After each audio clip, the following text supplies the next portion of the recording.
ಕೆಂಚ ರೆಡಿನಾ? ಅಣ್ಣ ನಾ ರೆಡಿ ಅಣ್ಣ, ನೀನ್ ಹಾಕಣ್ಣ ಬಾಲು. ಸರಿ ಓಡು. ಓಕೆ ಬಾಲು ಬಾಲು ಫಸ್ಟ್ ಬಾಲು ಇಲ್ಲಿಂದ ಬಾಲು ಕಳ್ಸ್ಕೊಂಡ್ಬಿಡ್ಬೇಕು. ಬಾಲು ನನ್ನ ಮಗ ಬಂದ್ಬಿಡ್ತಾನಲ್ಲ ಜೊತೆಗೆ.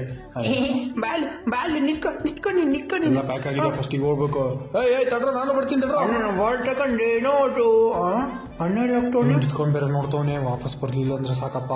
ಫಸ್ಟ್ ಇಲ್ಲಿಂದ ಕಳ್ಸ್ಕೊಂಡ್ಬಿಡ್ಬೇಕು. ಅಣ್ಣ ಅಣ್ಣ ಅಣ್ಣ ನಿತ್ಕ ಅಣ್ಣ ಅಣ್ಣ ಹೋಗ್ಬಿದ್ದ ಅಣ್ಣ ಅಣ್ಣ ಅಣ್ಣ ಐ ಆಮ್ ಸಾರಿ ಕೆಂಚ, ನನ್ ಕ್ಷಮಿಸ್ಬಿಡು. ಅಣ್ಣ ಅಣ್ಣ ಹೋಗ್ಬಿದ್ದ ಅಣ್ಣ ಅಣ್ಣ ನಾ ಒಬ್ಬನ ಬಿತ್ತು ಹೋಗ್ಬಿದ್ದ ಅಣ್ಣ ಅಣ್ಣ ನಿಕ್ಕೋ ಅಣ್ಣ. ದೇವ್ರೆ, ಇದೆಲ್ಲ ಒಂಥರ ಭಾರ ಆಗ್ತೈತಲ್ಲ. ಅನ್ನ ಯಾಕೆ ಬಿತ್ತೋದೆ ನಂಗೊಬ್ಬಂಗೆ ಭಯ ಆಗ್ತಿತ್ತಿಲ್ಲಿ. ಅನ್ನ ಯಾಕೆ ಹೋದೆ ನೀನು? ಬಾ ಅನ್ನ, ಒತ್ತ ಬೆದ್ದೆ ಹತ್ತಿತ್ತಿದ್ದೆ ಅನ್ನ. ಬಾ ಅನ್ನ, ನೀನು ಬೇಗ ಬಾ ಅನ್ನ, ನಾನು ಇಲ್ಲ ಕಾಯ್ತಿರ್ತೀನಿ. ಎಷ್ಟೋ ದಿನಗಳು ಕಳೀತು, ಎಷ್ಟೋ ಫ್ಲೈಟ್ಗಳು ಬಂದೋಯ್ತು, ಆದರೆ ಕೆಂಚನ ಓನರ್ ಮಾತ್ರ ಬರಲಿಲ್ಲ. ಆದರೆ ಅವನ ಓನರ್ ಬರ್ತಾರೆ ಅಂತ ಕೆಂಚ ಅದೇ ಏರ್ಪೋರ್ಟಲ್ಲಿ ಕಾಯ್ತಾ ಕಾಯ್ತಾ ಕಾಯ್ತಾ ಪ್ರಾಣ ಬಿಟ್ಟು. ಯಾಕಂದರೆ ಓನರ್ಗೆ ಕೆಂಚನ್ ಬಿಟ್ಟು ಬೇರೆ ಪ್ರಪಂಚ ಗೊತ್ತಿತ್ತು, ಆದರೆ ಕೆಂಚಂಗೆ ಅವನ ಓನರೇ ಪ್ರಪಂಚ ಆಗಿದ್ದ.